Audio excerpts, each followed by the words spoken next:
Finally, this is our lecture 7 of business mathematics. Our course code is MET201. If you have any problem, like আমার যদি সাউন্ডে কোনো সমস্যা হয়, kindly আমাকে inform করবেন যে শুনতে যদি অসুবিধা হয়। In today's lesson, we will discuss about only the last topic, which we didn't study yet. That was about the break-even point. এছাড়া আমরা এই চ্যাপ্টার 20 সবকিছু কমপ্লিট করে ফেলেছি এবং এই ব্রেক ইভেন পয়েন্টটা আজকে তো কমপ্লিট করে ফেলো। এটা কমপ্লিট করতে আমাদের বেশি সময় লাগবে না। এটার পরে আমরা চলে যাব হচ্ছে গিয়ে আমাদের পরের টপিক, দ্যাট ইজ ডিফারেনশিয়াল ক্যালকুলাসে। আমরা সেখানে যাব এবং সেখানে হচ্ছে গিয়ে আমরা আপনার হচ্ছে সেখানে হচ্ছে আমরা আপনার বিয়াটা বের করব, আমরা ডিফারেনশিয়াল ক্যালকুলাসটা স্টার্ট করব। এটাই হচ্ছে কথা। তো আমরা একটু গো থ্রু করে আমরা কি কি কমপ্লিট করে আসছি। In mathematics of finance chapter, first of all we get ideas about the basic thing like what is principal amount, present value, future value, due amount, interest, types of interest. Then we studied about how to calculate the simple interest rate and compound interest rate. Then we get idea about the ma'am previous ক্লাসে ma'am মানে sinking fund পড়াবেন বলছিলেন ma'am. হ্যাঁ, ওটা তো যাবো। Break even point new topic, এটা start করব সেটা বলছি। Then we studied about the continuous compounding. Continuous কম্পাউন্ডিংটা শেষ করেছি। তারপরে আমরা চলে গিয়েছি হচ্ছে গিয়ে ডেপ্রিসিয়েশনটাকে পড়িয়েছিলাম।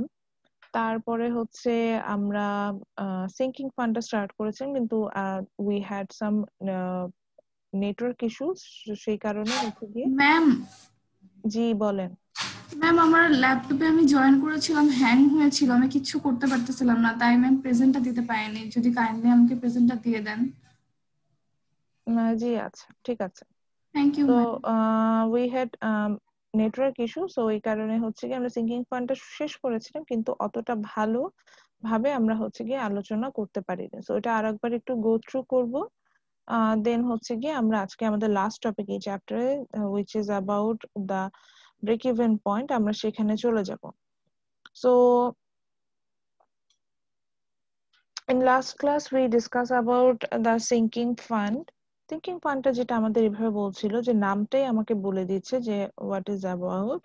সো সিঙ্কিং ফান্ডটা হচ্ছে এমন যে সিঙ্কিং অবস্থায় আপনাকে হেল্প করবে।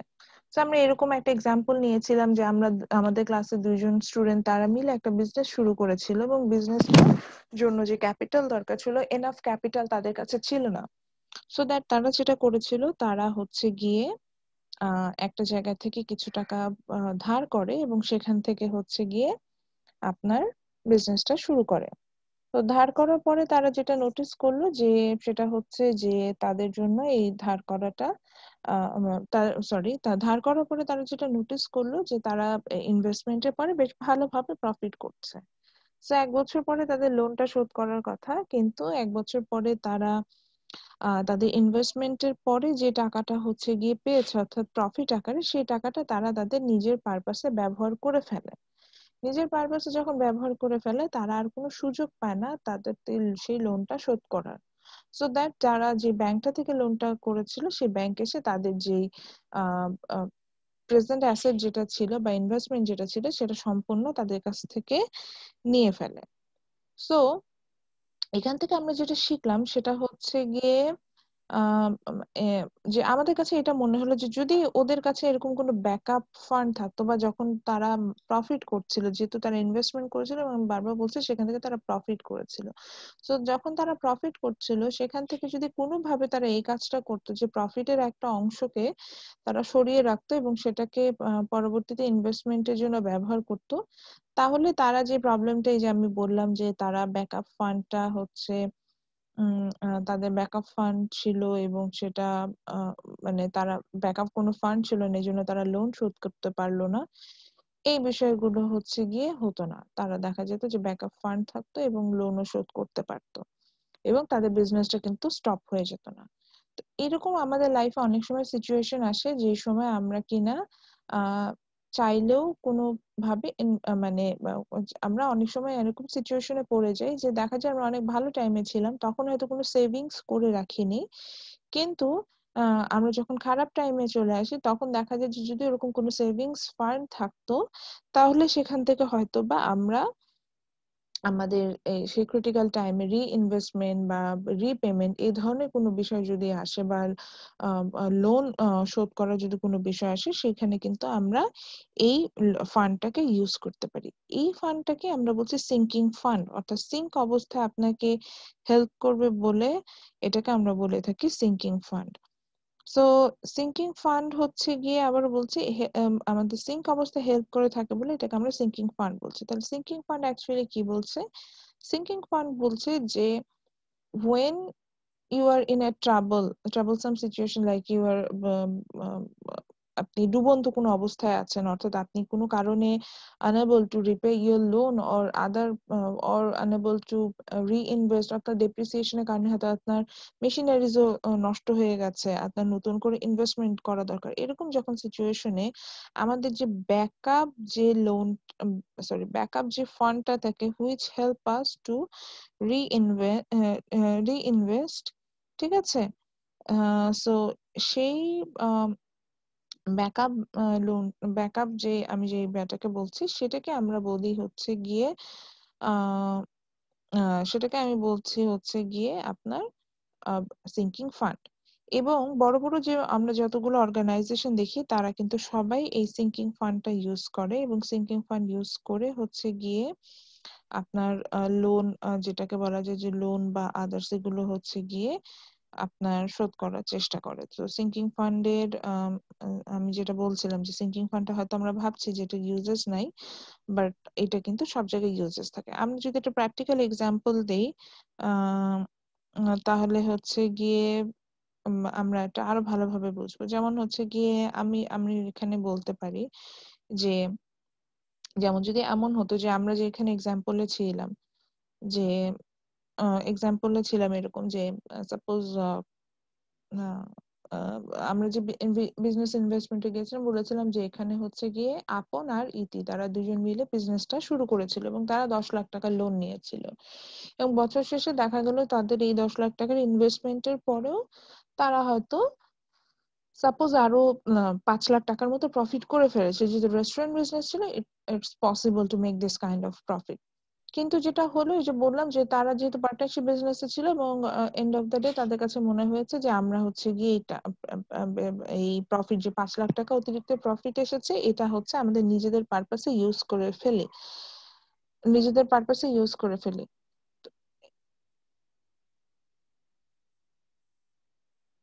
সরি নিজেদের পারপাসে ইউজ করে ফেলি। তো তারাই টাকাটা তখন হচ্ছে গিয়ে আলাদা করে রাখেনি।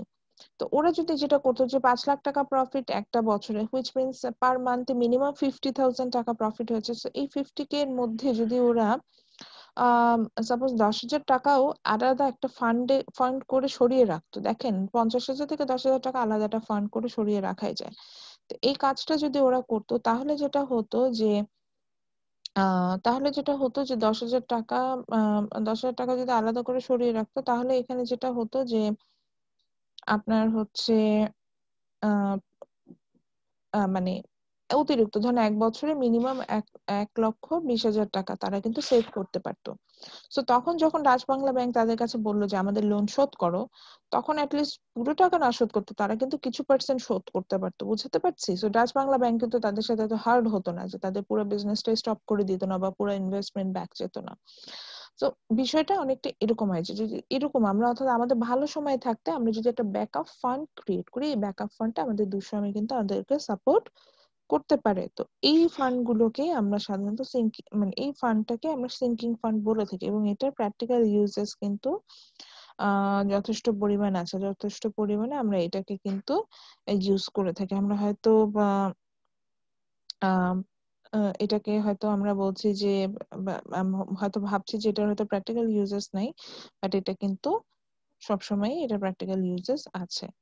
তো এটাই বলতে চাচ্ছিলাম। সো ফাইন, এটা নিয়ে কোনো কোশ্চেন আছে সিঙ্কিং ফান্ড নিয়ে?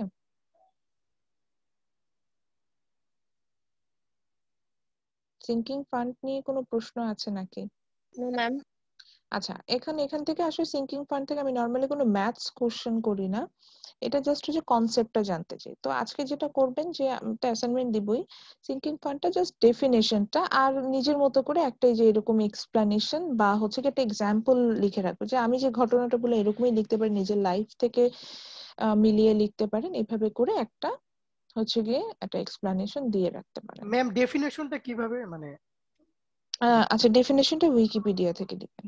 উইকিপিডিয়া ডেফিনেশনটা আমার পছন্দ সবচেয়ে। Okay ma'am. ইতি হ্যান্ড রেজ করেছেন, বলেন। ম্যাম আমার অ্যান্সার পেয়ে গেছে অলরেডি। আচ্ছা, ঠিক আছে, ওকে। সো এরপরে আমরা চলে যাব যেটা আমাদের এই চ্যাপ্টারের last topic, which is about break even point. এটা আপনারা ম্যানেজমেন্টে এই টপিকটা সম্পর্কে পড়বেন, মার্কেটিং এ পড়বেন, মানে ইকোনমিক্স বলে ফেলতে লাগছিলাম, বিবিএ এর অনেকগুলো কোর্সই আছে যেখানে আমাদের এই ব্রেক ইভেন পয়েন্ট কনসেপ্টটা খুব ইম্পর্টেন্ট হয়ে দাঁড়ায়।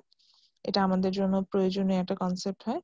তো আমরা হচ্ছে গিয়ে এগুলো সেখানে পড়বো, অর্থাৎ আমরা এখানে এই কনসেপ্টটা কাজে লাগাবো। সো ব্রেক ইভেন পয়েন্টটা কি বলছে? Break even point is kind of no profit no loss zone.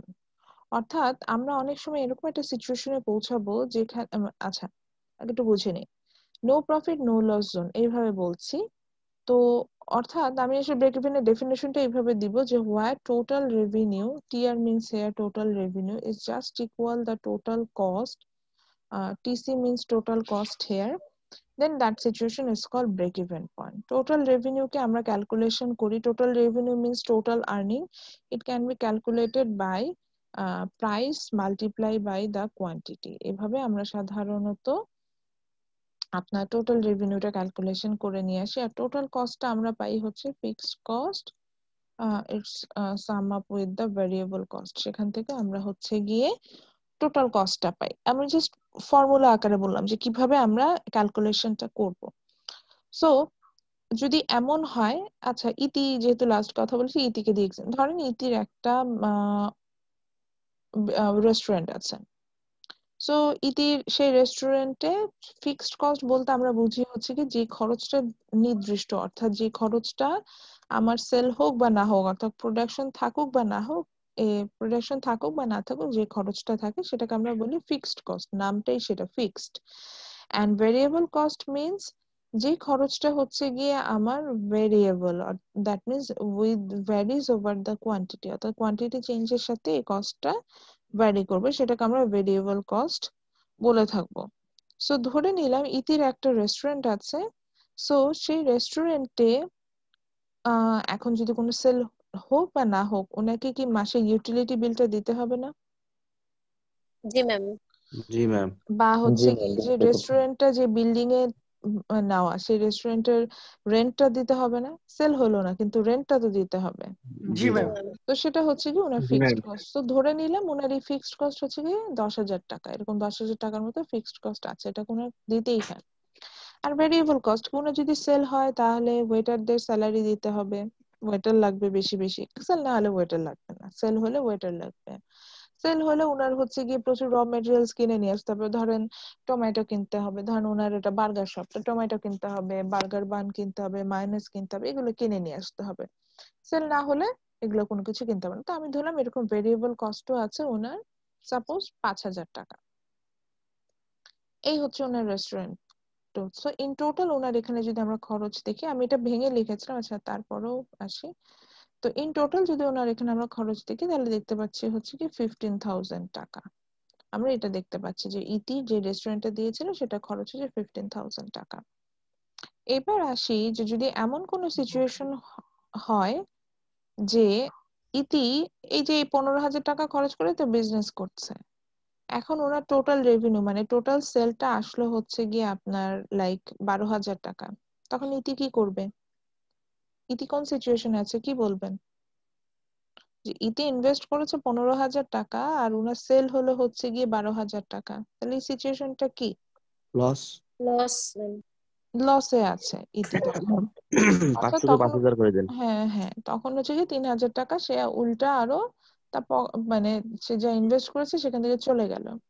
তা আমি ধরে নিলাম ইতি তখন খুব খারাপ অবস্থায় আছে, 15,000 টাকা তার ইনভেস্টমেন্ট, সেখানে তার আর্ন হলো 12,000 টাকা, তাহলে তো সে লসেই আছে। তো সে কি করলো, সাপোজ ধরলাম জাওয়াদ ওর খুব ভালো ফ্রেন্ড, জাওয়াদকে বললো যে দোস্ত এই মাসে আমাকে 3,000 টাকা ধার দে, আমি আমার রেস্টুরেন্টটা করি, আশা করছি নেক্সট মান্থে আমার প্রফিট হবে, আমি তোর টাকাটা ব্যাক করে দিব। তো ধরে নিলাম জাওয়াদ ওকে এই টাকাটা লেন্ড করলো। এরপরে যেটা দেখা গেল যে পরের মাসেও ইতির 15,000 টাকা ইনভেস্ট করে আবারও একই রকম সেল, টোটাল সেল আসলো 12,000 টাকা, মানে আবারও সে 3,000 টাকা কি প্রফিটে না লস লসে? লস লসে। এখন কি ইতির পক্ষে এই মাসেও বিজনেসটা চালায় যাওয়া সম্ভব, যেখানে তার ফিক্সড একটা খরচই আছে 10,000 টাকা, আবার কিছু ভেরিয়েবল কস্ট আছে 5,000 টাকা, যেটা নিয়ে 15,000 টাকা থেকে ইনভেস্ট করতে হয়? নো ম্যাম বিজনেস নো সম্ভব? নো ম্যাম এরকম সিচুয়েশন হলে আসলে বিজনেসটা তার পক্ষে চালায় যাওয়া সম্ভব না না। তিনি কিন্তু এই অবস্থায় বিজনেসটা চালায় যেতে পারবে না। এখন একটু উল্টো সিচুয়েশন চিন্তা করে, ইতি যে টাকাটা ইনভেস্ট করেছিল যে 15,000 টাকা, জাওয়াদের কাছ থেকে 3,000 টাকা সে ধার নিয়ে প্রথম মাসে যখন লসে গেল সে হচ্ছে গিয়ে বিজনেসটা শুরু করলো। ধরে নিলাম সেকেন্ড মাসে ওই যে জাওয়াদের কাছে টাকা ধার নেওয়ার পর সেকেন্ড মাসে তার টোটাল সেল আসলো 15,000 টাকা। তো যেই মাসে তার টোটাল সেল আসলো 15,000 টাকা, তখন কি তার পক্ষে সম্ভব না যে ইনভেস্ট মানে বিজনেসটা কন্টিনিউ করে যাওয়া? ইয়েস ম্যাম কারণ জি ম্যাম। দেখেন এখন ওনার যা ইনভেস্টমেন্ট, ধরে নিচ্ছি প্রফিট হয়তো করছে না, কিন্তু ঠিক একই সেলটা কিন্তু সেই সমানই। অর্থাৎ মানে তখন কিন্তু ওনার মধ্যে একটা হোপ আসবে যে ঠিক আছে আমি যা ইনভেস্ট করেছি সেই পরিমাণে টাকাটা ব্যাক পেয়েছে, হয়তো আমার কোনো লাভ হয়নি, অর্থাৎ অতিরিক্ত কোনো আসেনি, কিন্তু টাকা তো কোনো লস যায় নাই, মানে কোনো টাকা তো নিজের পকেট থেকে চলে যায় নাই, তাই না? জি ম্যাম। টাকা তো কোনোটা নিজের পকেট থেকে চলে যায়নি, যে টাকা ইনভেস্ট করেছিলাম ঠিক সেই টাকাটাই ব্যাক করে চলে আসছে, এরকম একটা বিষয় হয়েছে। তো এই যে যদি কোনো সিচুয়েশন এমন হয়, তো এখন কি ইতি কি বিজনেসটা কন্টিনিউ করবে না বিজনেসটা স্টপ করে দিবে? কন্টিনিউ কন্টিনিউ কন্টিনিউ করবে করবে কন্টিনিউ করবে। কন্টিনিউ করবে ম্যাম। কন্টিনিউ করা উচিত, বিকজ যা ইনভেস্ট করেছিল অ্যাটলিস্ট সেটা তো ব্যাক পেয়েছে, সেটা তো আর চলে যায় নাই, জি ঠিক ম্যাম। কি না? যা ইনভেস্ট করেছিল সেটা ব্যাক পেয়েছে, তো তখন কিন্তু তার মধ্যে একটা হোপ ক্রিয়েট হবে যে না ঠিক আছে আমি যা ইনভেস্ট করেছিলাম সেটা তো ব্যাক পেয়েছে, আমার তো সেই টাকাটা তো আর চলে যায় নাই।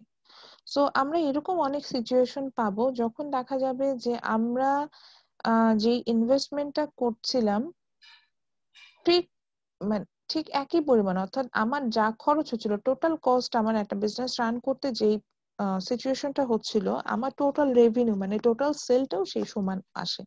যখন এরকম সিচুয়েশন হয় তখন আসলে আমরা বিজনেসটা গিভ আপ করি না, আমরা বিজনেসটা কন্টিনিউ করি। এবং এই ধরনের সিচুয়েশন আমরা সাধারণত লং রানেও বিজনেসটা কন্টিনিউ করতে থাকি। এই সিচুয়েশনটাকেই বলে break even point or BEP.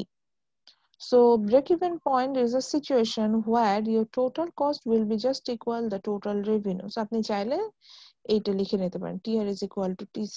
So that means break-even point is a situation where total cost is just equal the total revenue. And the main target for a business to reach in the break-even point. Anyhow একটা বিজনেসের জন্য target থাকে যে break even পয়েন্টটাতে কিভাবে rich করা যায়, because ইতিও জানে যে সে যদি তার বিজনেসে কোনোভাবে ব্রেক ইভেন পয়েন্টে রিচ করতে পারে, হুইচ মিনস ইতির বিজনেস কিন্তু কোনোভাবে স্টপ হবে না। ইতির যা বিজনেস ছিল সেই বিজনেসটা কিন্তু খুব প্রপার ওয়েতে চালাতে পারবে না, এরকম হবে না? জি ম্যাম। মানে ইতি ম্যাম ব্রেক হ্যাঁ ইভেন বলো। পয়েন্ট হচ্ছে ম্যাম লাভও হবে না ক্ষতিও হবে না, এরকম ক্ষতিও একটা হবে না, হ্যাঁ লাভ না, লাভও হয় না ক্ষতিও হয় না, এরকম একটা জায়গা, no profit no loss zone. এবং যে কোনো বিজনেসে আপনি যদি আজকে একজন বিজনেসম্যানের সাথে কথা বলবেন, যদি জিজ্ঞাসা করেন যে ভাই আপনার বিজনেস কেমন যাচ্ছে, দেখবেন যে সে আপনাকে বলবে যে ভাই কি জানি ব্রেক ইভেনে আছি, ভাই এখনো ব্রেক ইভেনে পৌঁছাইতে পারি নাই, বা দেখবেন যে বলবে ব্রেক কোনো মতে ব্রেক ইভেন পার করে একটু প্রফিট করছি। তো এটাই হচ্ছে বিষয়, একটা বিজনেসে যদি বিজনেস ভালো বুঝে তাদের মেইন টার্গেটই থাকে to reach the break even point. এখন কথা হচ্ছে গিয়ে সাব্বিকের প্রশ্নই হতে পারে যে ম্যাডাম বললো ব্রেক ইভেন পয়েন্টে রিচ করব, কিভাবে করব এটা জানতে হবে না? তো এখন আমরা এটাই দেখবো যে কিভাবে আমরা চাইলেই এই ব্রেক ইভেন পয়েন্টে রিচ করতে পারি। তাহলে আজকে খাতা নেন এবং খাতার উপর টাইটেল দেন BREAK break even point. Initial নিয়ে লেখেন BEP, তারপরে ডেফিনেশনটা এভাবে লেখেন break even point is a situation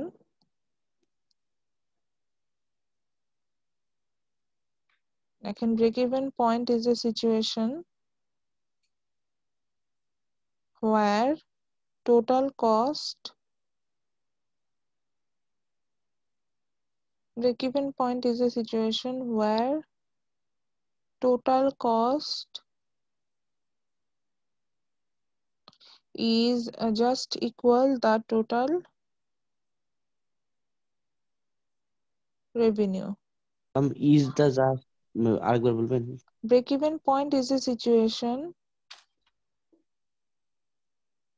where total cost is just equal the total revenue. Break-even point is a situation where total cost is just equal the total revenue.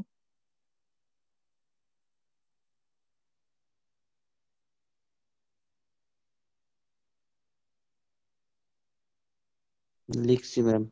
আচ্ছা, so break-even point এমনই একটা situation যেখানে আমার total কস্টটা total revenue এর সমান হবে এবং আমরা হচ্ছে গিয়ে আমাদের একটা বিজনেসে আমাদের টার্গেটই থাকে যে আমরা কিভাবে হচ্ছে গিয়ে আপনার আমাদের একটা বিজনেসের টার্গেটই থাকে যে আমরা কিভাবে হচ্ছে গিয়ে ব্রেক ইভেনে পৌঁছাবো। সো ব্রেক ইভেনে পৌঁছালে আমরা হচ্ছে গিয়ে সেখান থেকে আমরা যেটা হয় যে আমরা কিন্তু আমাদের মতো করে প্রফিট যেটা আছে সেটা মেক করতে পারি, এখানে আর তেমন কোনো সমস্যা হয় না, সেটাই আমি বলতে যাচ্ছি। একটা বিজনেসের কাছে যদি যাই ওটাই বলছেন যে আমাদের মেইন টার্গেটই থাকবে যে to reach in the break even point. Okay, so আমাদের আমরা যেটাতে ছিলাম সেটা হচ্ছে এখন আমরা দেখব যে how to calculate the break even point. So break even পয়েন্টের হচ্ছে গিয়ে তিন ধরনের আমরা ব্রেক ইভেন পয়েন্ট পাবো। তিন ধরনের ব্রেক ইভেন আমরা এখানে পাবো এবং সেখান থেকে হচ্ছে গিয়ে আমরা এটাকে করে শুরু করব। সো তিন ধরনের ব্রেক ইভেন বলছি,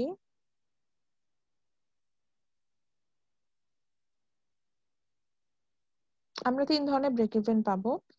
সো এখন আমরা যেটা দেখবো যে আমরা চাইলেই ব্রেক ইভেন পয়েন্টটাকে বাসায় বসে মনে অর্থাৎ ইনস্ট্যান্ট ক্যালকুলেশন করে ফেলতে পারি এবং আমাদের যে ফিউচার বিজনেস হবে সেখানে কিন্তু আমরা চাইলেই এখান থেকে হিসেব করতে পারবো এবং সেই ওয়ে যদি আমরা বিজনেসে কাজ করি তাহলে দেখা যাবে যে আমরা কিন্তু অ্যাটলিস্ট এই যে বললাম যে ইতি যেমন হচ্ছে 3,000 টাকা লস হচ্ছিল, এটা কিন্তু হবে না। ইতি তখন এখনই হিসেব করবে এবং সেই অ্যামাউন্ট যদি সে সেল করে প্রোডাকশনে যায় এবং সেই অ্যামাউন্ট যদি সে সেল করতে পারে অবশ্যই সে কিন্তু ব্রেক ইভেনে থাকবে, অর্থাৎ তার অ্যাটলিস্ট লস হবে না। বিষয়টা এটা, হয়তো সে প্রফিট করবে না কিন্তু লস হবে না, সে বিজনেসটা কিন্তু চাইলেই রান করতে পারবে। So there are three types of break even point. First one is accounting.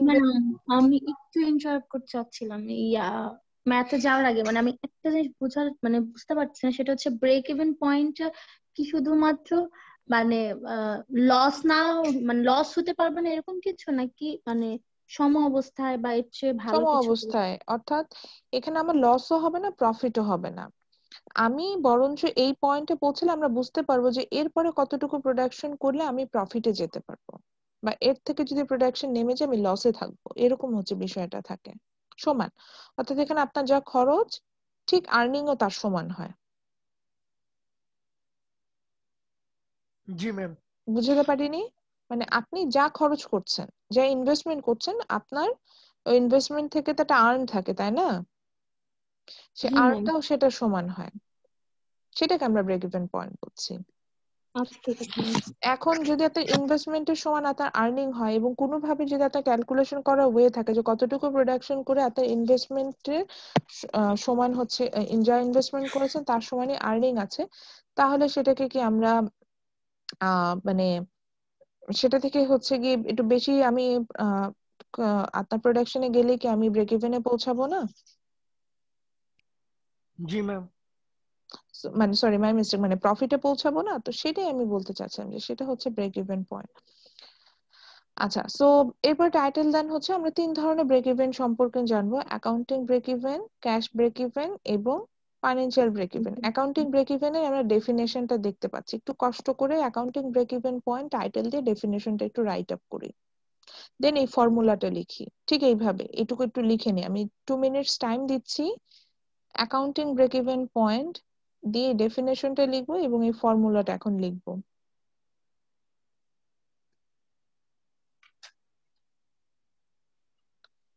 So আমরা হচ্ছে গিয়ে 3 ধরনের ব্রেক ইভেন পয়েন্ট পড়বো। First one is the accounting break even point. This one is the most easiest one এবং most usable one break even point. So simple, যে কোনো বিজনেসে যখন আপনার নেট ইনকামটা জিরো হচ্ছে বা accounting cash flow is just equal to depreciation, এই জায়গাটাকে আমরা বলি নেট ইনকাম জিরো, অর্থাৎ আপনার কোনো ইনকাম থাকছে না, এই ধরনের যে সিচুয়েশনে আমরা যে ব্রেক ইভেনটাকে ক্যালকুলেশন করি সেটাই হচ্ছে আমাদের accounting break even point. So accounting break ইভেনটা আসলে আমরা যেটা বলছি যে যেখানে হচ্ছে কি যে কোনো বিজনেসে যদি আমরা এরকম স্টার্ট আপ করতে যাই যে যেখানে আমার হচ্ছে গিয়ে আমি ধরেন এখন আমি আমাকে যদি একটা বিজনেস করতে বলে, সেক্ষেত্রে আমাকে যদি ব্রেক ইভেন ক্যালকুলেশন করতে হয় তখন আমি কিন্তু অ্যাকাউন্টিং ব্রেক ইভেনে যাবো। কারণ অ্যাকাউন্টিং ব্রেক ইভেনটাই হচ্ছে এরকম যে আমি আমার ডেটা, আমি আমার মতো করে ডেটা ইনফরমেশন দিব এবং সেই ইনফরমেশন থেকে যে ব্রেক ইভেনটা ক্যালকুলেশন করা, অর্থাৎ কোনো আমার এখানে কোনো জাস্টিফিকেশনের দরকার নেই, সেই ধরনের ক্ষেত্রে আমি যে ব্রেক ইভেনটা পাবো সেটাই হচ্ছে accounting break even point. So to calculate the accounting break-even point, here Q means the quantity, অর্থাৎ quantity of break-even point, অর্থাৎ এইটুকু পরিমাণ প্রোডাকশনে গেলে আমরা নো লস নো প্রফিট জোনে থাকবো। That is equal to FC plus D divided by P minus V. So where FC is fixed cost, D is the rate of depreciation or depreciation, P is the price per unit. এখানে একটু বইয়ে লেখে নাই, এখানে price P টা কিন্তু price per unit, V is the variable cost per unit. অর্থাৎ আমরা এইখানে এই ক্ষেত্রে যদি আমরা ব্রেক ইভেন পয়েন্টটা ক্যালকুলেশন করতে যাই, সো ধরেন আমাকে যদি বলে ধর আমি একটা ভবিষ্যতে বিজনেস করবো, এখন আমি ধরে নিলাম আমার সেই বিজনেসের জন্য আমার ফিক্সড কস্ট হচ্ছে 1,00,000 টাকা, আমার প্রোডাক্টের ডেপ্রিসিয়েশন হচ্ছে ইয়ারলি 20,000 টাকা, এবং আমি ধরে নিলাম প্রোডাক্টটা আমি সেল করব হচ্ছে পার পিস 50 টাকা করে, এবং এটা তৈরি করতে আমার ভেরিয়েবল কস্ট পার পিস হচ্ছে 20 টাকা। এই যে দেখেন আমি আন্দাজে একটা ক্যালকুলেশন করলাম, এটা নিয়ে আমার একটা বিজনেস হতে পারে যে আমার এই ধরনেরই সিচুয়েশন থাকবে। সেক্ষেত্রে আমার ব্রেক ইভেন কি হবে সেটা কিন্তু আমরা চাইলে ইজিলি এই ফর্মুলা থেকে বের করে নিতে পারবো যে FC plus T divided by P minus V. এই ইকুয়েশনের মাধ্যমে কিন্তু আমি চাইলেই বের করে নিতে পারবো। আমি কি বুঝাতে পারছি? সো ইতি যে রেস্টুরেন্ট বিজনেসের কথা বলছিলাম, সেই বিজনেসটা সে স্টার্ট করার আগে যদি শুধু তার ফিক্সড কস্ট এবং একটা ডেপ্রিসিয়েশন, যেহেতু রেস্টুরেন্ট বিজনেস সেখানে ডেপ্রিসিয়েশন খুব কম থাকে, তো সেটাকে যদি হচ্ছে গিয়ে সে ওইভাবে ক্যালকুলেশন করে এবং সে যে প্রোডাক্টটা তৈরি করবে সেটা পার ইউনিট প্রাইস কত টাকায় সেল করবে এবং এটা তৈরি করতে তার ভেরিয়েবল কস্ট কতটুকু খরচ হচ্ছে, পার ইউনিট ভেরিয়েবল কস্ট কতটুকু হবে, অর্থাৎ ওই যে 5,000 টাকা ছিল তার ভেরিয়েবল কস্ট, তাহলে যদি 100টা ইউনিট তৈরি করে তাহলে তার জন্য পার ইউনিট ভেরিয়েবল কস্ট কত হবে, 5,000 টাকা ডিভাইডেড বাই, যেহেতু 100টা প্রোডাক্ট তৈরি করছিল, 5,000 টাকা ডিভাইডেড বাই 100, এভাবে উনি সরি আলহামদুলিল্লাহ, তো ওখান থেকে হচ্ছে কি উনি ওনার ভেরিয়েবল কস্ট পার ইউনিটটা কিন্তু বের করে নিতে পারবে। সো এরকম, অর্থাৎ যখন আমরা নর্মাল একটা বিজনেস করব এবং সেখানে আমরা নেট ইনকাম জিরো, অর্থাৎ আমার কোনো ইনকাম হবে না, কিন্তু সেই অবস্থা তো আমরা আমাদের ক্যালকুলেটিভ ওয়েতে হচ্ছে গিয়ে ব্রেক ইভেন পয়েন্টটাকে বের করে নিতে চাচ্ছি, সেটাকে আমরা বলে থাকি হচ্ছে গিয়ে accounting break even point. So প্রথমেই আমরা এই অ্যাকাউন্টিং ব্রেক ইভেন পয়েন্ট যেহেতু শিখে গেলাম, আমরা এটার উপর একটা ম্যাথস করব, এখনই করতে হবে, তাহলে হচ্ছে কি আমরা শিখবো। তো ব্রেক ইভেন পয়েন্টে যেহেতু আমরা সবসময় কোয়ান্টিটি বের করব, মাথায় রাখতে হবে যে এটার অ্যান্সার, আমার ব্রেক ইভেনের অ্যান্সার যদি কখনো ফ্র্যাকশনে আসে, আমরা অ্যান্সারটাকে হচ্ছে হোল নাম্বারে নিব। অর্থাৎ আমরা জানি যে দশমিকের পরে 0.5 বা এর অধিক থাকলে আমরা সাধারণত পরের ডিজিটটা কাউন্ট করি, সেভাবে নিব। আর দশমিকের পরে যদি বিলো 0.5 থাকে তাহলে আমরা হচ্ছে কি সেটাকে যেই নাম্বার ছিল সেই নাম্বারই রাখবো। কেন এটা করছে? কজ আমরা যেহেতু কোয়ান্টিটি, অর্থাৎ একটা প্রোডাক্ট পাবো, ধরেন আমরা এখানে বলছে যে কম্পিউটার তৈরি করবো। তো কম্পিউটার কি ফ্র্যাকশন হতে পারে? ধরেন এখানে 30,000 টাকা হচ্ছে কি অ্যান্সার আসছে, 30,500 ইউনিট। এখন 30,500.25 অর্থাৎ দেড়টা কি আমি কম্পিউটার তৈরি করতে পারি? No ma'am. বা একটা কম্পিউটার 4 ভাগের 1 ভাগ তৈরি করবো? আমাকে একটা ফিনিশ প্রোডাক্ট তৈরি করতে হবে। এই জন্য আবারও বলছি, ব্রেক ইভেন পয়েন্ট আমরা যখন অ্যান্সারটা বের করবো, অ্যান্সারটা সবসময় হচ্ছে গিয়ে আপনার ইয়াতে থাকবে, যেটাকে বলে যে আমরা সবসময় অ্যান্সারটা হোল নাম্বারে নিব, অর্থাৎ কোনো ফ্র্যাকশন এখানে আমরা আনবো না। আচ্ছা, সো অ্যাকাউন্টিং ব্রেক ইভেন যেহেতু শিখলাম, এটা একটা ম্যাথস করি। ম্যাথসটা কি বলছে? বলছে যে দেখেন এবিসি কোম্পানি, ম্যাথস কোশ্চেন লেখা দরকার নেই যেহেতু আপনাদের বই আছে। বলেছে যে ABC company has fixed asset of টাকা 6 lakh. The depreciation on fixed asset is taka 10,000 per price per unit. 10,000, and price per unit is 60 and variable cost per unit is 40. Acha, as they mentioned earlier, that is the fixed asset is 6 lakh taka, the depreciation on fixed asset is 10,000 taka. Already they mentioned price per unit. If they don't mention the price per unit, তখন কিন্তু আমাকে price per unit প্রাইসটা বের করে নিতে হতো। সেটা কিভাবে করবো আমি এটা দেখাবো। সো যেটা বলছে যে প্রাইস পার ইউনিট ইজ 60 টাকা and variable cost per unit is 40 টাকা. Then they ask how many units are to be sold to reach at accounting break even point. So তারা প্রশ্ন করেছে যে অ্যাকাউন্টিং ব্রেক ইভেন পয়েন্টে পৌঁছানোর জন্য যদি আমি এসে ব্রেক ইভেন রিচ করতে চাই, আমাকে আসলে কত ইউনিট প্রোডাক্ট তৈরি করতে হবে। আচ্ছা, before solve the maths, just let's see, যদি আমাকে তারা প্রাইস পার ইউনিট না দিত তাহলে আমরা কিভাবে বের করতাম। সাপোজ ওরা বললো যে যদি কোশ্চেনটা এইভাবে থাকতো, for 5 units the price is like 100 টাকা, এরকম যদি বলা থাকতো, তখন আমরা দেখলাম যে 5 ইউনিট প্রোডাক্টের জন্য প্রাইস হচ্ছে 100 টাকা। তাহলে 1 ইউনিট প্রোডাক্টের জন্য আমার প্রাইস কি হওয়া উচিত? ঐকিক নিয়মে যদি যাই 20 টাকা। তাহলে 100 by 5. 100/5। সো কোনো কারণে যদি আমাকে পার ইউনিট আগে আমরা নোটিস করতাম যে পার ইউনিট বলা আছে কিনা। যদি পার ইউনিট না বলে তাহলে কস্টিংটাকে আমরা হচ্ছে গিয়ে নাম্বার অফ ইউনিট প্রোডাকশন দিয়ে ডিভাইডেড করবো এবং সেখান থেকে হচ্ছে গিয়ে আমরা কিন্তু আমাদের পার ইউনিট প্রাইসটা পেয়ে যাব। এটাই বলতে চাচ্ছিলাম। ওকে, তাহলে আমরা যেটা পেলাম যে অ্যাকাউন্টিং ব্রেক ইভেন পয়েন্ট, সেখান থেকে তাহলে আমরা ক্যালকুলেশন করব। সো আমরা তাহলে গিভেন দ্যাটে চলে যাই। সবাই খাতা নেন। ম্যাম আমরা অলরেডি লেখা শুরু করে দিয়েছি।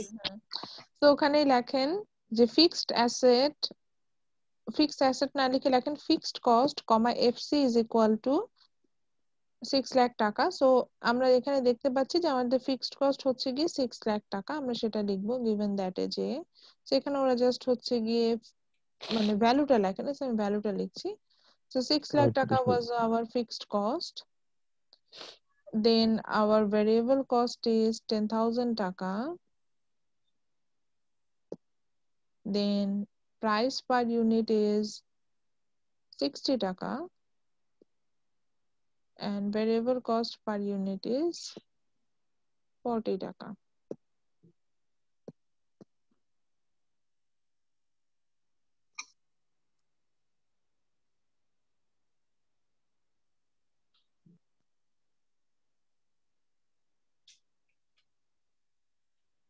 So the accounting break-even point will be, সেই ক্ষেত্রে আমাদের অ্যাকাউন্টিং ব্রেক ইভেন পয়েন্ট যেটা হওয়ার কথা সেটা হচ্ছে গিয়ে তাহলে কি হবে, আমরা একটাই ফর্মুলা শিখেছি, বাকি দুটো ব্রেক ইভেন তো এখনো আমরা জানি না। জানি? No ma'am. তাহলে আমাদের অ্যাকাউন্টিং ব্রেক ইভেনটা কি হবে, আমরা এই ফর্মুলাটা ইউজ করব। So we know FC plus D divided by P minus B, ওই অনুযায়ী ম্যাম বসিয়ে দেওয়ার পর হ্যাঁ যা আসবে সেটাই অ্যান্সার। সেটাই অ্যান্সার। এখানে হচ্ছে গিয়ে কোনো ফ্র্যাকশনাল অ্যান্সার আসে নাই। আচ্ছা, আগে একটু সবাই এটুকু লিখে নেন এবং অ্যান্সারটা পর্যন্ত যান। আমি একটু রিকোয়েস্ট করব, আই নো এটা আমার পক্ষে ফোর্স করা পসিবল না, তারপর আমি একটু রিকোয়েস্ট করব সবাই প্লিজ ক্যালকুলেশনটা করেন, মোবাইল দিয়ে হোক বা ক্যালকুলেটর দিয়ে হোক ক্যালকুলেশনটা করেন। Ma'am, fixed cost plus variable cost by price per unit minus variable cost. হুম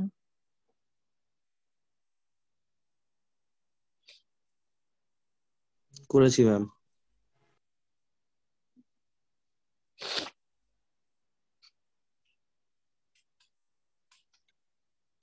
আচ্ছা, সো আমি ধরে নিলাম যে এখানে আমার অ্যান্সারটা, সাপোজ এটা আমি জাস্ট ধরার জন্য, যে আমার অ্যান্সারটা এরকম আসছিল যে 3000 30,500.65 হইতেই পারে, এরকম অ্যান্সার আপনারা পাবেন ইউনিটস।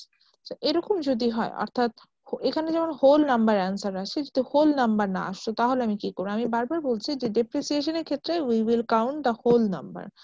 সো এখানে যদি হোল নাম্বার না আসে, সেক্ষেত্রে আমরা যেটা করব সেটা হচ্ছে হোল নাম্বার করে নিতে হবে। তো যেহেতু আমরা দেখতে পাচ্ছি যে দশমিকের পরে এখানে 0.5 এর অধিক একটা সংখ্যা দেওয়া আছে, সো এই ক্ষেত্রে যখন আমি করতাম এটার অ্যান্সার, কিন্তু আমি এর পরের ডিজিটটা নিতাম, তাহলে 500 না নিয়ে 501 ইউনিট নিতাম। বুঝতে পারছি? জি ম্যাম।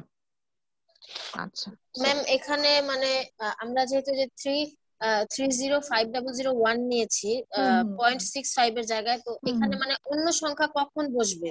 মানে 1 এর জায়গায় 2, 3 এগুলো কখন বসবে? এটাই তো দেখালাম, আমার তো অ্যান্সার হওয়া উচিত ছিল 3500, তাই না?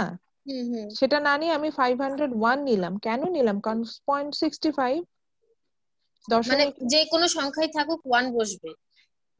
হ্যাঁ, এক যোগ হয়, এটা জানেন না? মানে এক, জি ম্যাম। মানে ওইটাই মানে বুঝাইতে পারতেছি না আমি ম্যাম আসলে। 0.05 হবে ম্যাম, মানে এক হবে, হচ্ছে এক গিয়ে হবে। দশমিক, আমরা তো এটা জেনারেল ম্যাথে করে আসি যে 0.5 এর অধিক যদি কিছু থাকে মানে তাহলে এক যোগ, এক যোগ হবে এক ম্যাম। যোগ হয়। কখনো যোগ হয় না, এক যোগ হয়। 0.5 এর নিচে থাকলে 0.5 এর নিচে থাকলে, আচ্ছা ধরেন এখানে হ্যাঁ ম্যাম 65 না ওইটাই মানে হয়ে যদি বলতে চাচ্ছিলাম। 0.5 হতো, তাহলে তো এটা 0.5 এর কম, তাহলে আমি 3500 এর নিতাম। হ্যাঁ যেহেতু আমি মানে এইটাই ফ্র্যাকশনে নিব বলতে না, চাচ্ছিলাম ওইটা। যেহেতু ওকে আমি ম্যাম, থ্যাংক ইউ। ফ্র্যাকশনে নিব না, সো আমি তখন হচ্ছে কি যদি দেখি 0.5 এর কম আছে, তাহলে আমি তখন যা সংখ্যা ছিল সেটাই নিব। মানে আর আচ্ছা যদি দেখি দশমিকের পর 0.5 বা এর 0.5 বা এর অতিরিক্ত, আবারও বলে দিই 0.5 বা এর অধিক হয়ে গেছে, তখন আমি কিন্তু আপনার যেই এক যোগ সংখ্যাটা করে হবে দেবো। তার পরের সংখ্যাটা নেব, এক যোগ করে দিব। আচ্ছা, সো এবার চলে যাই, তাহলে আমরা ব্রেক ইভেনটা বুঝে গেলাম, অ্যাকাউন্টিং ব্রেক ইভেন কিভাবে ক্যালকুলেশন করা যায় সেটাও দেখলাম। এরপরে পরেরটাতে যাই। সো পরের ব্রেক ইভেন আমরা যেটা দেখতে পাচ্ছি সেটা হচ্ছে গিয়ে cash break even point. So in cash break even point the operating cash flow is zero, মানে ক্যাশের সাথে যেটা বুঝবো যে অপারেটিং ক্যাশ ফ্লোটা জিরো থাকে, এটুকুই বুঝতে হবে। তো অপারেটিং ক্যাশ ফ্লো জিরো থাকা বলতে আসলে নর্মালি যেটা বোঝায়, যদি অপারেটিং ক্যাশ ফ্লো জিরো হয় তাহলে ডেপ্রিসিয়েশন থাকে না। So এই কারণে next title then cash break even point. To calculate the cash break even point is to calculate the cash break even point, the formula is FC divided by P minus V.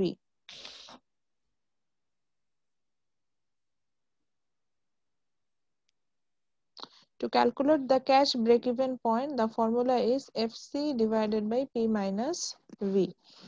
Again I mention, আচ্ছা, what is the operating cash flow? এটা একটা প্রশ্ন, তো নামটাই বলে দিচ্ছে এটা উনি আসলে কে। অপারেটিং ক্যাশ ফ্লো অর্থাৎ অপারেট করতে যে ক্যাশ ফ্লোটা আমরা ইউজ করব, দ্যাটস কল অপারেটিং। মানে আমার ডে টু ডে বেসিস একটা বিজনেস, যদি বিজনেস সম্পর্কে আইডিয়া থাকে, দেখবেন যে সবসময় হাতে কিছু টাকা থাকতে হয় বিজনেসটাকে প্রপারলি রান করার জন্য। তো যেই টাকাটা আমার হাতে রাখতে হয় বিজনেসটাকে প্রপারলি রান করার জন্য, সেটাই হচ্ছে আমার ক্যাশ ব্রেক ইভেন পয়েন্ট।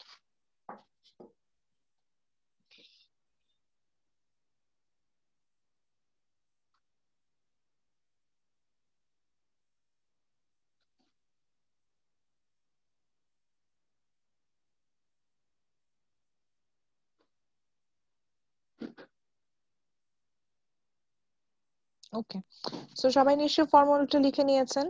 এটার উপর একটা জি ম্যাথ ম্যাম। থাকবে, তো আমরা এই ম্যাথটাতে না যাই, আমরা ফাইন্যান্সিয়াল ব্রেক ইভেন পয়েন্টটাতে যাই এবং ফাইনালি আমি একটা ম্যাথ দিব, সেটা করব। আচ্ছা, so financial break even point, এটার ফর্মুলাটা হচ্ছে গিয়ে যে যেখানে অপারেটিং ক্যাশ ফ্লো OCF টা আমার থাকবে। So to calculate the financial break-even point, the formula is FC plus OCF, where OCF is the operating cash flow divided by P minus V. আচ্ছা, তাহলে আমরা তিনটা ব্রেক ইভেন জানলাম। যখন হচ্ছে কি আমরা নর্মালি ক্যালকুলেশন করব, অর্থাৎ আমার একটা ভবিষ্যৎ বিজনেসে ব্রেক ইভেন পয়েন্টটা কি হবে, সেটার জন্য আমরা সবসময় accounting break even point use করব। The formula is FC plus D divided by P minus V when we do not have any kind of hand in মানে কোনো এমন বিজনেস হতে পারে যেখানে আমার হাতে কোনো অপারেটিং ক্যাশ ফ্লো দরকার নাই, অর্থাৎ হাতে কোনো হ্যান্ড ক্যাশ থাকে না। In that cases, we're going to use the cash break-even point. In that cases, the formula is FC divided by P minus V. And finally, if we have the operating cash flow, আমাদের এই টাকা পয়সার হিসাব সহ বের করতে হবে। সেই ক্ষেত্রে আমরা হচ্ছে কি যে ব্রেক ইভেন পয়েন্টটা ইউজ করি সেটা হচ্ছে financial break even point. So for that purposes the formula is FC plus OCF operating cash flow divided by P minus V. So এটার জন্য হচ্ছে গিয়ে আমরা আমাদের ফাইন্যান্সিয়াল ব্রেক ইভেনটা দিয়ে আমরা হচ্ছে গিয়ে আমরা একটা বড় ম্যাথ করব এখন ফাইন্যান্সিয়ালটা শেখার পরে। তো এটার জন্য কোশ্চেনটা লিখতে হবে, ম্যাথটা আমরা করব, করে আজকের টপিকটা শেষ করব। তো লেখেন, কোশ্চেনটা লেখেন হচ্ছে গিয়ে এই ম্যাথটাই, এটার সাথে আমি কিছু অ্যাড করব।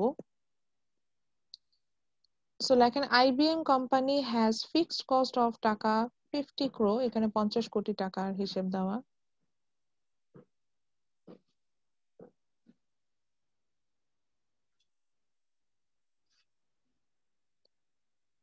তারপরে লেখেন হচ্ছে the depreciation on fixed cost, এটুকু যখন লিখবো IBM company has fixed cost of টাকা 50 crore, এরপরে লেখেন depreciation on fixed cost,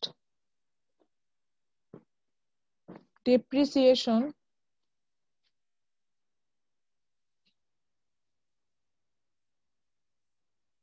operating cost operating cash লিখবো না? flow এটার আগে আপনারা লেখেন depreciation, DEPRECIATION, depreciation on fixed cost, depreciation on fixed cost,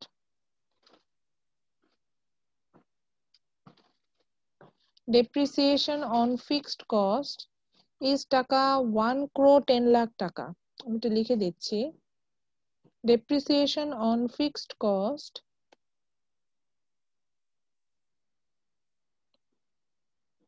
wait আমি এটা হিসাব করি,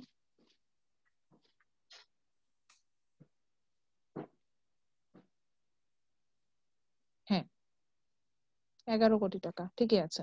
so depreciation on fixed cost this amount of money, অর্থাৎ আমার যখন depreciation হবে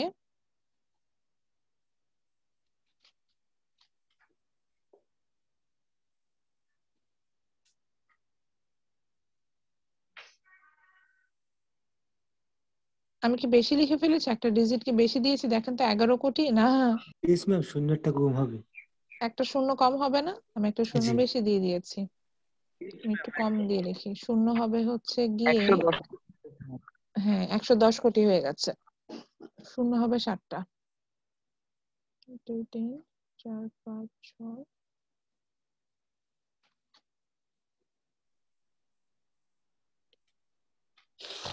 এটা হচ্ছে এক, এখন দেখেন তো কত হয়েছে, 1,10,00,000।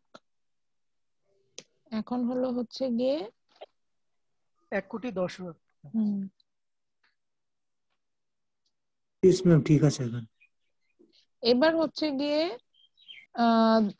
মানে 10,10,00,000 এরকম হয়েছে না, সরি 11 কোটি টাকা হয়েছে না, জি ম্যাম, এবার জি ম্যাম 11 কোটি হয়েছে। হ্যাঁ 11 কোটি টাকা হয়েছে। সো লেখেন IBM company has fixed cost of 50 crore টাকা, IBM company has the fixed cost of টাকা 50 crore টাকা, তারপরে দেখেন depreciation DEPRECIATION, depreciation on fixed cost, depreciation on fixed cost, depreciation on fixed cost,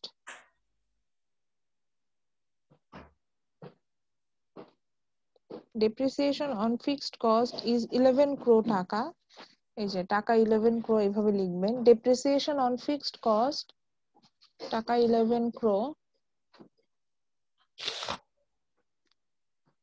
তারপরে বাকি ম্যাথসটুকু একই রকম হবে। অপারেটিং ক্যাশ ফ্লো ইজ টাকা 10 crore।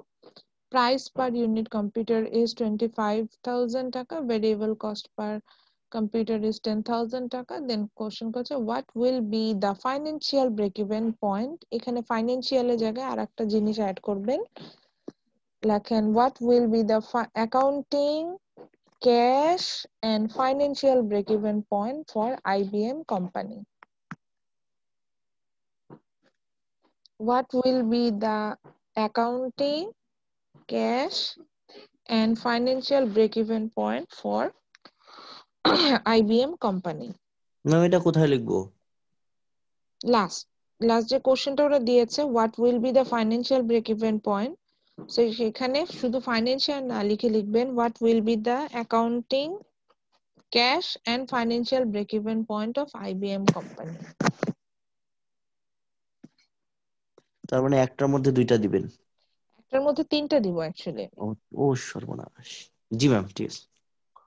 একটা ম্যাথস দিয়ে তিনটা করতে দিব, মানে একটার মধ্যে সব ইনফরমেশন থাকবে, সেখান থেকে আপনারা তিনটা ব্রেক ইভেন পয়েন্টই বের করতে পারবেন। So ম্যাম আমি question what will be the accounting? আমি বলছি আবার, IBM company has fixed cost of টাকা 50 crore। তারপরে লিখেছি depreciation on fixed cost is টাকা 11 crore। তারপরে বলেছে অপারেটিং ক্যাশ ফ্লো ইজ টাকা 10 crore। কোশ্চেন যেটা বলছে price per unit per computer is 25,000 টাকা, variable cost per unit is 10,000 টাকা। Then the question is what will be the accounting, then cash and financial break-even point of IBM Company Limited?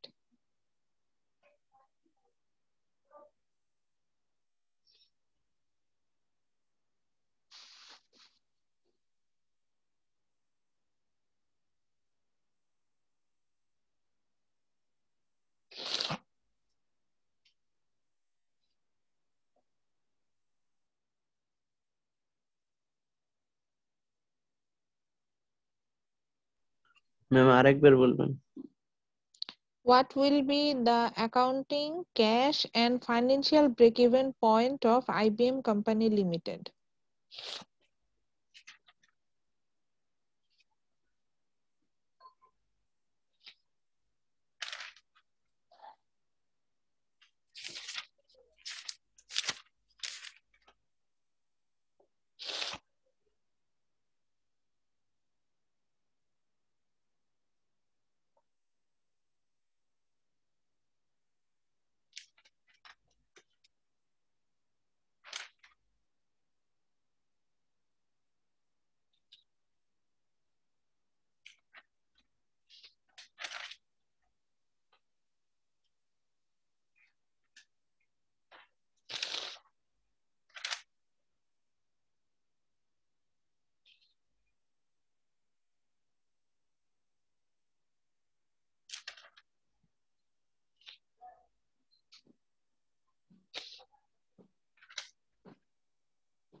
ওকে, তাহলে আমরা হচ্ছে কি এখানে তো ফাইনান্সিয়ালটা বের করেছে, আমরা এখন অ্যাকাউন্টিংটা আগে বের করব।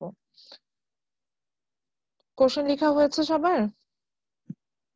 জি ম্যাম। আচ্ছা, জি তো ম্যাম। আমরা এখন অ্যাকাউন্টিং ব্রেক ইভেনটা বের করব আগে, দেখবো যে অ্যাকাউন্টিং ব্রেক ইভেনটা কিভাবে বের করা যায়। সো আমাদের ফর্মুলাটা কি, যে Q BEP break even point is equal to, then আমার ফর্মুলাটা ছিল এরকম যে FC plus D plus D Variable cost divided by price per unit minus P minus V. variable cost. P minus V, এরকম একটা ফর্মুলা ছিল, তাই না? তাহলে আমাদের জি, ma'am. ম্যাথসটা কিন্তু সোজা, মানে ব্রেক ইভেনের শুধু ফর্মুলাটা মনে রাখতে হয়। এছাড়া কিন্তু ব্রেক ইভেনটা আমার কাছে কোনো কঠিন কিছু মনে হয় না, বিকজ এটার মানে ফর্মুলা ছাড়া আর বাকি কোনো কিছুই কঠিন না। খালি ইনফরমেশন গুলো বসিয়ে দিব, সেই ওয়াইজ হচ্ছে গিয়ে ক্যালকুলেশন করলে আমার অ্যান্সার চলে আসে। সো এখানে আমার ফিক্সড কস্ট হচ্ছে 50 crore টাকা, সো আমি সেটা লিখলাম।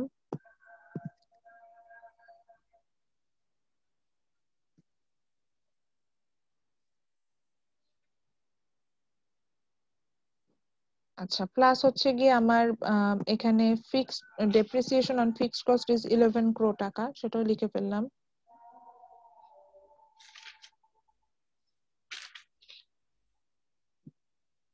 ডিভাইডেড বাই আমার হচ্ছে গিয়ে পি মাইনাস ভি, প্রাইস হচ্ছে প্রাইস হচ্ছে এখানে 25,000। 95,000। আচ্ছা, এটা একটু নিচে দিই আর এটা সুবিধা হবে আপনাদের বুঝতে।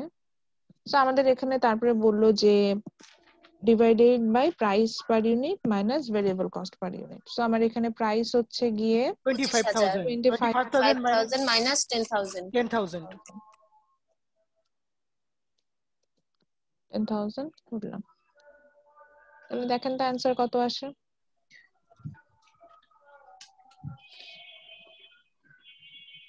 ম্যাম 40,667। ইয়েস ম্যাম, এটা আসছে না। দাঁড়ান, আমি একটু ক্লিন করে একটা ক্লিন জায়গায় লিখি, তাহলে দেখতে সুবিধা হবে। আচ্ছা, তো এখানে অ্যান্সারটা কত আসলো আমার? 40,667। 600.67, এই তো? না ম্যাম, পয়েন্ট No, ma'am. আসছিল হচ্ছে 6। ম্যাম পয়েন্টটাকে এই করার পরে 67 আসছে আর কি। পয়েন্ট আছে 667। আচ্ছা, আবার বলেন। 40 প্রথম অরিজিনাল অ্যান্সারটা কি আছে সেটা বলেন। আমি 40,660.60। 40,660, এই তো? জি ম্যাম। 70 করে দেন, দ্যাটস এনাফ। পয়েন্ট 66 ম্যাম, এখানে 0 না 6। 66 ম্যাম এরকম? আগেও 66 হবে ম্যাম, এই যে 6 এর পর যে 0, এখানে 6 হবে। ঠিক আছে, Yes. এরকম অ্যান্সার আসছিল। জি ম্যাম। ঠিক আছে, আচ্ছা। সো আমরা দেখতে পেলাম হচ্ছে গিয়ে আমার এখানে 40,666.66 এরকম অ্যান্সার আসছে। আমরা জানি যে আমরা ডেপ্রিসিয়েশনে কি আমাদের হোল ভ্যালুটা নিতে হবে। সো আমরা এখানে কিন্তু ফ্র্যাকশনটা নিতে হবে এবং 0.5 এর উপরে বলে আমরা একটা ডিজিট অ্যাড করে দেবো। 66 না নিয়ে আমরা 67 ইউনিটস অফ কম্পিউটার যদি আইবিএম কোম্পানি তৈরি করে এত বড় ইনভেস্টমেন্টের পরে, তাহলে একমাত্র তার they can reach the break even point. আচ্ছা, আপনাদের হয়তো মনে হতে পারে যে এটা একটা irrelevant math, but IBM company কিন্তু কম্পিউটার তৈরি করে এবং ওয়ার্ল্ড ওয়াইড প্রথম যে বাণিজ্যিক ভিত্তিতে যারা কম্পিউটার তৈরি করেছিল সেটাই হচ্ছে আইবিএম কোম্পানি। এবং এক গ্রিন ইউনিভার্সিটিতেই ধরেন আপনারা এখন সব মিলিয়ে ধরেন আমাদের মিনিমাম 10,000 কম্পিউটার লাগে। তাহলে যদি 10,000 কম্পিউটার একটা ইউনিভার্সিটিতে লাগে, তাহলে বাংলাদেশে কতগুলো প্রাইভেট ইউনিভার্সিটি আছে? তাহলে কম্পিউটার ডিমান্ড চিন্তা করেন, ওয়ার্ল্ড ওয়াইড চিন্তা করেন। সো এতটুকু প্রোডাকশন করা ওদের কাছে এটা কোনো ব্যাপার না। সো এই প্রোডাকশনটা ওরা যদি ঠিকঠাক মতো তৈরি করতে পারে, তাহলে ওরা হচ্ছে ব্রেক ইভেনে পৌঁছাবে। এটাই হচ্ছে আমাদের ম্যাথস। সো ঠিক একইভাবে আমরা চাইলে ফাইন্যান্সিয়াল ব্রেক ইভেনটাও ক্যালকুলেশন করতে পারি। ইন দ্যাট কেসে শুধু এই যে এখানে যে আমরা যে 11 crore টাকাটা যেটা ক্যাশ ব্রেক ইভেনটা যখন বের করবো, তখন 11 crore টাকাটা অ্যাড না করলে আমাদের আবার ক্যাশ ব্রেক ইভেন চলে আসবে। ক্যাশ ব্রেক ইভেনের জন্য ফর্মুলা হচ্ছে FC divided by P minus V. আর এখানে তো ভেরিয়েবল কস্ট আর ফাইন্যান্সিয়াল ব্রেক ইভেনটা এখানে বের করা দেখিয়েছে, ওখানে দেখিয়েছে যে সেক্ষেত্রে 40,000 পার্সোনাল কম্পিউটার তৈরি করলেই হবে। ম্যাম একটা কোশ্চেন ছিল ম্যাম। আচ্ছা, আমি আমার প্রশ্নের উত্তরটা আগে দিয়ে নিই। সো এখন আপনাদের প্রশ্ন দেবে, ম্যাডাম তিনটাই কেন বের করে দেখালেন, বা তিনটা ডিফারেন্ট কেন? যদি এমন হয় যে আমার হচ্ছে গিয়ে অপারেটিং ক্যাশ ফ্লো না থাকে, তখন আমি অ্যাকাউন্টিং ব্রেক ইভেনই বের করবো, তখন আমি ওটাই ইউজ করব। কোনো কারণে আমার অপারেটিং ক্যাশ ফ্লোরই ইউজেস নাই, তখন আমরা ক্যাশ ব্রেক ইভেনে যাব, তখন ওটা ইউজ করব। আর কোনো কারণে যদি আমার ফাইন্যান্সিয়াল ব্রেক ইভেনে যেতে হয়, সেটা ইউজ করব। এখন প্রশ্ন হচ্ছে আমাদের, ম্যাডাম আমি যখন ইনভেস্টমেন্টে যাব, আমি আসলে কোন ব্রেক ইভেন ইউজ করব? আমার তো ওখানে মেনশন করা থাকবে না। সেই ক্ষেত্রে হচ্ছে কি বেস্ট ওয়ে অ্যাকাউন্টিং ব্রেক ইভেনটাকে ইউজ করা। আর যদি অ্যাকাউন্টিং ব্রেক ইভেনটা না রিচ করতে মানে না হয়, তাহলে আপনি দেখবেন যে আপনার বিজনেসে আপনার হাতে অপারেটিং ক্যাশ ফ্লো থাকবে কিনা। যদি আপনার বিজনেস রান করার জন্য অপারেটিং ক্যাশ ফ্লো থাকে, তাহলে হচ্ছে গিয়ে আমরা তখন ক্যাশ ব্রেক ইভেনে যাব, না থাকলে ক্যাশ ব্রেক ইভেনে যাব, থাকলে ফাইন্যান্সিয়াল ব্রেক ইভেনে যাব। এই ওকে, বলেন কোশ্চেনটা ম্যাম আমরা যে ম্যাম 40,067 ম্যাম ইউনিট বের করলাম, এটা ম্যাম কত দিনে বা কত মাসে, এটা ম্যাম কিভাবে বুঝবো? এটা কি হবে ম্যাম? টাইম ফ্রেম সাধারণত ডেপ্রিসিয়েশন আমরা টাইম ফ্রেমটা উল্লেখ করি না, এটা একটা ফিসকাল ইয়ারের জন্যই মেইনলি ফাইন্ড আউট করে। তবে এটা হচ্ছে গিয়ে যে যেই মানে বেটার ওয়ে বোঝার জন্য হচ্ছে কি যেই টাইমের জন্য আপনি ইনভেস্টমেন্টটা করছেন। যখন আমরা যখন ইনভেস্টমেন্ট করি, তো আমাদের কিন্তু একটা হিসেব থাকে যে আমি লাইক 10 কোটি টাকা ইনভেস্ট করলাম 1 বছরের জন্য বা 2 বছরের জন্য, তো তার মানে হচ্ছে কি এই সময়টার মধ্যে আপনি ব্রেক ইভেনটা বের করছেন। কারণ পরবর্তীতে আরো কিছু যেতে হলে তো আপনাকে আবার রিইনভেস্টমেন্টে আসতে হবে, তখন সেটা নতুন হিসাব, তখন আবার নতুন করে ক্যালকুলেশন হবে। তো যেই টাইম ফ্রেমের জন্য ইনভেস্টমেন্ট করবেন সেই টাইম ফ্রেমের জন্যই ব্রেক ইভেন আসবে। Okay ma'am. আচ্ছা, তাহলে আজকে ক্লাস থেকে হচ্ছে গিয়ে অ্যাসাইনমেন্টে আপনারা যেটা আনবেন সেটা হচ্ছে সিঙ্কিং ফান্ড। প্রথমে আমাদের অ্যাসাইনমেন্টে যেটা আসবে সিঙ্কিং ফান্ডের একটা ডেফিনেশন এন্ড এটার একটা এক্সাম্পল। ওই যে আমি যেরকম ক্লাসে নিজের মতো করে একটা এক্সাম্পল বলছি, এরকম নিজের একটা এক্সাম্পল লিখে সিঙ্কিং ফান্ডটা এক্সপ্লেন করবেন। ডেফিনেশনটা উইকিপিডিয়া থেকে নেবেন বা যেকোনো একটা ওপেন সোর্স থেকে নিতে পারেন। বইয়েও আছে, বইয়ের ডেফিনেশনটা আমার কাছে একটু ঘুরানো মনে হয়, তারপর বইটা ইউজ করতে পারেন, কোনো সমস্যা নেই। ইজি হওয়ার জন্য উইকিপিডিয়া থেকে ডেফিনেশনটা নিতে পারেন। এরপর টাইটেল দেবেন ব্রেক ইভেন পয়েন্ট, ডেফিনেশনটা লিখবেন। আমি বলেছি আপনি চাইলে যে কোনো সোর্স থেকে ডেফিনেশন নিয়ে নিতে পারেন। তারপরে হচ্ছে গিয়ে যে 3 ধরনের ব্রেক ইভেন ছিল, অ্যাকাউন্টিং, ক্যাশ এন্ড ফাইন্যান্সিয়াল, তিনটা আমরা টাইটেল দিব। দেন হচ্ছে গিয়ে বইয়ের যে 3টা ম্যাথস আছে 28, 29, 30, এক্সাম্পল 28, 29, 30 তিনটাই করব। 30 নাম্বারটা করতে যায় এটার সাথে আমরা অ্যাডজাস্ট করে ক্যাশ এন্ড মানে আমি যে ম্যাথসটা বানিয়ে দিলাম প্র্যাকটিস ম্যাথ হিসেবে সেটাকে অ্যাড করে দিবেন। শেষ। আমি কি বুঝাতে পেরেছি? ম্যাম 30-এর সাথে নাকি 30টা করব দেন তারপর এটা বসাই দেব? 30-এর সাথেই তো আসবে, কারণ 30-এর ইনফরমেশনই জাস্ট আমি এটা অ্যাড করেছিলাম। ও আচ্ছা আচ্ছা, ওকে ম্যাম। ম্যাম আরেকবার এর সাথে তার আর কোনো কিছু করি নাই। আচ্ছা, সিঙ্কিং ফান্ডের ডেফিনেশনটা আসবে, দেন ব্রেক ইভেন পয়েন্ট টাইটেল দিব, ব্রেক ইভেন পয়েন্টের ডেফিনেশন দিব। ব্রেক ইভেন পয়েন্টের সাথে 3 ধরনের ব্রেক ইভেন তো আসতে হবে, সো এটার জন্য হচ্ছে 28, 29, 30 তিনটা ম্যাথই করব। তবে 28 নাম্বারটা যখন 30 নাম্বার ম্যাথসটা যখন করব, এটার সাথে আমি ইনফরমেশন অ্যাডজাস্ট করে হচ্ছে গিয়ে ফাইন্যান্সিয়াল এবং অ্যাকাউন্টিং ব্রেক ইভেন পয়েন্ট আছে, সো সেইভাবে হচ্ছে এক্সাম্পল 30টা লিখবেন এবং 3টা ব্রেক ইভেনই এখান থেকে বের করবেন। এবার আসি, যেহেতু আমাদের এই চ্যাপ্টারটা শেষ, নেক্সট উইক থার্সডে মানে 4 তারিখ আপনাদের হচ্ছে ফার্স্ট ক্লাস টেস্টটা থাকবে এই পুরো চ্যাপ্টারটার উপরে, চ্যাপ্টার 20টার উপরে। এবং এটা করতে গেলেই বুঝবে যে আপনারা আসলে কত বড় একটা চ্যাপ্টার কমপ্লিট করে আসলেন। ঠিক আছে? জি ম্যাম। নেটের জন্য আপনাদের ফার্স্ট ক্লাস টেস্ট থাকবে। কি বললেন ম্যাম? বুঝিনি, আবার একটু বলবেন? নেক্সট উইকে থার্সডে আপনার ক্লাস টেস্ট থাকবে। আমার কথা কি শোনা যায় না? জি ম্যাম। ম্যাম আমার নেটে প্রবলেম হচ্ছে। 2 মার্চ ম্যাম, 2 মার্চে নেক্সট মান্থে ফার্স্ট ক্লাস 2 মার্চ পরে। নেক্সট মান্থে ফার্স্ট ক্লাস 2 মাস পরে মানে? ম্যাম 2 মার্চ, মার্চ না ম্যাম, মার্চ। না 2 না মার্চ। আমি থার্সডে বলছি, 4 তারিখ। ও 4 তারিখ আছে। হ্যাঁ 4, 3, 21। ঠিক আছে, 4 তারিখ হচ্ছে আপনাদের ফার্স্ট ক্লাস টেস্টটা হবে। মানে আচ্ছা, ঠিক মঙ্গলবারের আছে। ক্লাসটা না, ক্লাস টেস্টটা হবে হচ্ছে বৃহস্পতিবারের ক্লাসে। Okay ma'am. Okay ma'am. কিন্তু এই চ্যাপ্টার 20 এর উপরে এটাই। ওকে ম্যাম, আসসালামু আলাইকুম। ঠিক আছে, তাহলে সবাই ভালো থাকবেন। আর চ্যাপ্টার 20টা অবশ্যই এই উইকের মধ্যে প্রপারলি করে ফেলবেন, তাহলে হচ্ছে কি আপনারা বুঝতে পারবেন যে এই চ্যাপ্টারটা আসলে এটা বড় চ্যাপ্টার বা এটার মধ্যে অনেকগুলো টপিক আছে, অনেকগুলো কোশ্চেন করা যায়। আমি বলেছিলাম মনে হয় যে এটা অলমোস্ট 1/3 কভার করে একটা কোর্সের। সো এগুলো একটু ভালো প্রপারলি দেখবেন। নেক্সট ক্লাসে যদি কোনো প্রবলেম থাকে আগে সেগুলো সলভ করব, তারপরে আমি হচ্ছে গিয়ে ডিফারেনশিয়াল ক্যালকুলাসে যাব। ঠিক আছে, ততদিন ভালো থাকবেন। আসসালামু আলাইকুম। ম্যাম ভালো থাকবেন ম্যাম। ওকে ম্যাম, আপনি ভালো থাকবেন। ওয়ালাইকুম আসসালাম ম্যাম। আসসালামু আলাইকুম ম্যাম। ওয়ালাইকুম আসসালাম।